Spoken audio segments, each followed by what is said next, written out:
एक गांव में अनाजी नाम का एक आदमी रहता था। अनाजी के पास एक गाय थी।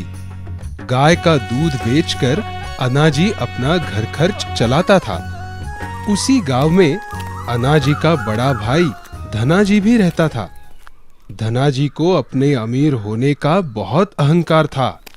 गरीब अनाजी और उसके परिवार को धनाजी अपने बराबरी का न समझता था, उनसे कोई संबंध न रखता। एक दिन अचानक किसी बीमारी से अनाजी की गाय मर गई। अनाजी और उसकी पत्नी को इससे बहुत दुख पहुंचा। वो गाय को बहुत प्यार करते थे। गाय के मरने से अब उनके पास बेचने के लिए कुछ न था। जल्दी ही अनाजी के पास के सारे पैसे खत्म हो गए। अनाजी चिंता में पड़ गया। उसे समझ ही नहीं आ रहा था कि वो अब कैसे घर चलाए। अनाजी की पत्नी ने अनाजी से कहा, आप अपने बड़े भाई से जमीन का हिस्सा क्यों नहीं मांगते? हमारी जमीन में मेहनत करके हम अपनी रोजी रोटी कमा सकते हैं। वैसे तो भैया हमसे कोई संबंध नहीं रखते, लेकिन तुम कहती हो तो मैं एक बार उनसे बात करके देखता हूँ। अनाजी धनाजी के घर पहुंचा। उसने अनाजी को अपनी बुरी हालत के बारे में बताया और जमीन में अपने हिस्से की मांग की। तुरंत धनाजी भड़का, वो जमीन सिर्फ मेरी है। पिताजी उसे मेरे नाम कर गए थे। मैं भला तुम्हें क्यों दूं? मगर भैया, पिताजी की दी हुई जमीन में हम दोनों का बराबर का हिस्सा होना चाहिए। आप ये तो सोचिए, अगर मुझे अपना हिस्सा नहीं मिला तो मैं और मेरा परिवार खाएंगे क्या? उससे मुझे कोई फर्क नहीं पड़ता। जमीन मेरे हिस्से आई है, तुम्हारे हिस्से में आई है ये चक्की। चाहिए तो ले जाओ, और हाँ, आइंदा यहाँ आने की हिम्मत मत करना। धनाजी के इस बर्ताव से अनाजी बहुत दुखी हो गया। चक्की थैले में डालकर वो वहां से निकला। अपनी ही चिंता में डूबा अनाजी यहाँ वहां भटक रहा था। अचानक उसे किसी के चिल्लाने की आवाज सुनाई दी। उसने ऊपर देखा तो कोई चीज तेजी से गिरते हुए उसी की ओर आ रही थी। जैसे ही वो उसके करीब आई, अनाजी ने उसे अपने दोनों हाथों से पकड़ लिया। वो कोई चीज नहीं बल्कि एक पूरा का पूरा आदमी था। आसमान से टपका था। अरे अरे, कौन हो आप और कहां से आए? मैं एक जादूगर हूँ। अपनी छतरी लेकर आसमान में उड़ रहा था। अचानक मेरी छतरी टूट गई और मैं गिर गया। अच्छा हुआ तुमने मुझे पकड़ लिया, वरना मैं ऊपर ही पहुंच जाता। कोई बात नहीं जादूगर जी, मैं किसी काम तो आया, वरना आजकल तो मैं बेरोजगार ही घूम रहा हूँ। ऐसा क्यों कह रहे हो? क्या बात है? फिर अनाजी ने सारी कहानी जादूगर को बताई। अब आप ही बताइए, मेरे पास अनाज ही नहीं है तो मैं इस चक्की का क्या करूं? कहीं बेच भी नहीं सकता। मेरे पिताजी की आखिरी निशानी जो है। कोई बात नहीं, कोई बात नहीं। तो ये चक्की है तुम्हारी। लो, अब ये हो गई जादू की। मतलब? अरे अब ये कोई मामूली चक्की नहीं, ये एक जादुई चक्की है। इससे तुम जो मांगो मिल जाएगा। क्या आप सच कह रहे हो? मुझे तो विश्वास ही नहीं होता। कोई बात नहीं, तुम्हें विश्वास भी हो जाएगा। बताओ, तुम क्या खाना चाहते हो? मैं? कितने दिन हो गए मैंने पेट भर के चावल नहीं खाए। मुझे चावल चाहिए। अनाजी के ऐसे कहते ही चक्की में से चावल निकलने लगे। अनाजी ये देख खुश हो गया। उसने पेट भर के चावल खाए। चक्की से अभी भी चावल निकल ही रहे थे। अब बस हुआ, और नहीं चाहिए। हो गया? अच्छी बात है। इस चक्की को बंद करने के लिए इस पर एक लाल रंग का कपड़ा डाल देना, ये बंद हो जाएगी। अनाजी, इसे लो और अपनी सारी जरूरतें पूरी करो। आपका बहुत बहुत धन्यवाद। अनाजी चक्की लेकर घर वापस आया। उसने अपनी पत्नी को चक्की के बारे में सब बताया। अनाजी और यीशु अब बहुत खुश थे। उनकी तो सारी चिंता ही मिट गई थी। अब वो जो चाहते चक्की से मांगते और जादुई चक्की उनकी हर इच्छा पूरी करती। अनाजी चक्की से गेहूं, चावल, फल, सब्जी आदि चीजें मांगता। उनकी जरूरतें पूरी होने पर वो बची हुई चीजें बाजार में बेच देता। देखते ही देखते अनाजी अमीर हो गया। उसने अपने लिए एक बड़ा घर और खेत खरीद लिया। अनाजी की ये उन्नति धनाजी से देखी नहीं जा रही थी। वो मन ही मन अनाजी से जलने लगा था। भला अनाजी इतनी जल्दी अमीर कैसे हो गया? कल तक तो खाने पीने तक के लाले पड़े थे उसके।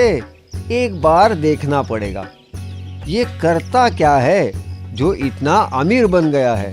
एक दिन धनाजी अनाजी के घर गया और चोरी छिपे खिड़की में से झांकने लगा। उसने देखा अनाजी चक्की के सामने खड़ा था और उसे कुछ मांग रहा था। और फिर चक्की अपने आप चलने लगी।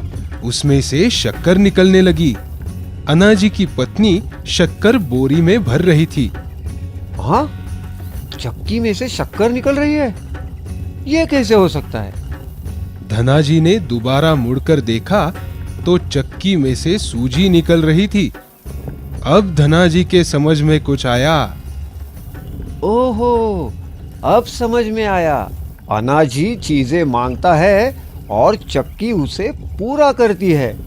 ये कोई मामूली चक्की नहीं, ये तो जादुई चक्की मालूम होती है। ये जादुई चक्की तो मेरे पास होनी चाहिए। उसी रात धनाजी ने जादुई चक्की अनाजी के घर से चुरा ली। उसने सोचा चक्की के साथ अब गांव में रहना मुमकिन नहीं। कहीं अनाजी को मालूम हो गया तो? इससे अच्छा मैं जादुई चक्की लेकर कहीं दूर चला जाता हूँ। घर वापस आकर धनाजी ने अपनी पत्नी को जादुई चक्की के बारे में बताया। अंत में उसने कहा, चलो चलो, अपना सारा सामान बांध लो। सुबह होते ही हम इस गांव से कहीं दूर चले जाएंगे।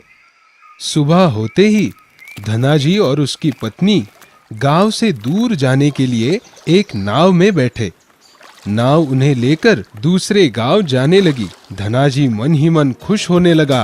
अब तो मेरे पास जादुई चक्की है, जो चाहे मांग सकता हूँ। ना, मैं चक्की से खाने पीने की चीजें नहीं मांगूंगा ना। मैं तो उससे सोना, चांदी, हीरे, जवाहरात मांगूंगा। कितना मजा आएगा। मैं तो दुनिया का सबसे अमीर आदमी बन जाऊंगा।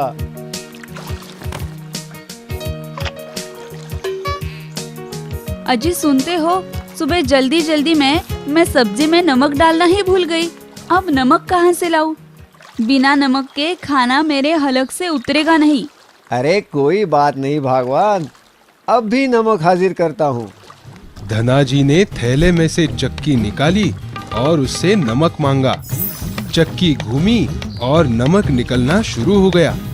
धनाजी ने मुट्ठी भर नमक अपनी पत्नी को देते हुए कहा, ये लो नमक। इतना बस है कि और दूं? अरे बस बस, सिर्फ नमक थोड़े ही खाना है। बस हुआ, और नमक नहीं चाहिए। ठीक है, चक्की बंद कर देता हूँ। धनाजी ने चक्की को रुकने को कहा। चक्की रुक जाओ, और नमक नहीं चाहिए। मगर चक्की नहीं रुकी। अरे सुना नहीं, बस हुआ। मगर चक्की ऐसे थोड़ी रुकने वाली थी। वो तो चलती रही। नमक बाहर निकलता रहा। ठहरो, अब बस हुआ। अरे चक्की को कैसे बंद करते हैं ये तो मैंने देखा ही नहीं। चक्की चलती ही जा रही थी। नाव में नमक का ढेर बढ़ते ही जा रहा था। धनाजी की पत्नी परेशान होने लगी। अजी ये क्या हो रहा है? बंद करो इस चक्की को, वरना हमारी नाव डूब जाएगी। अब डर के मारे धनाजी की हालत खराब होने लगी। चक्की बंद करने के लिए उस पर लाल रंग का कपड़ा डालना होता है, ये तो उसे मालूम ही नहीं था। चक्की को बंद करने के लिए उसने बंद शब्द के सारे समानार्थी शब्द बोलने शुरू कर दिए। ठहरो, रुक जाओ, बंद हो जाओ, खत्म करो। अरे अरे बस भी करो। मगर चक्की रुकी नहीं। नमक के बढ़ते वजन से नाव डूबने लगी। समाप्त। अंत। इति श्री। नाश। विरह। मृत्यु। ना चक्की रुकी, ना ही नमक निकलना बंद हुआ। नाव के साथ साथ धनाजी और उसकी पत्नी भी पानी में डूब गए। चक्की भी डूबते डूबते पानी के नीचे जमीन पर जा गिरी। धनाजी को अपने किए की सजा मिल गई। चक्की पानी में अभी भी चल रही है, उसमें से अभी भी नमक निकल रहा है। अब समझे समंदर का पानी खारा क्यों होता है? हम आपके लिए हमेशा नई कहानियाँ और नए गाने लेकर आते रहेंगे। तब तक आप गाते और देखते रहिए jingle Toons, jingle Toons, jingle Toons.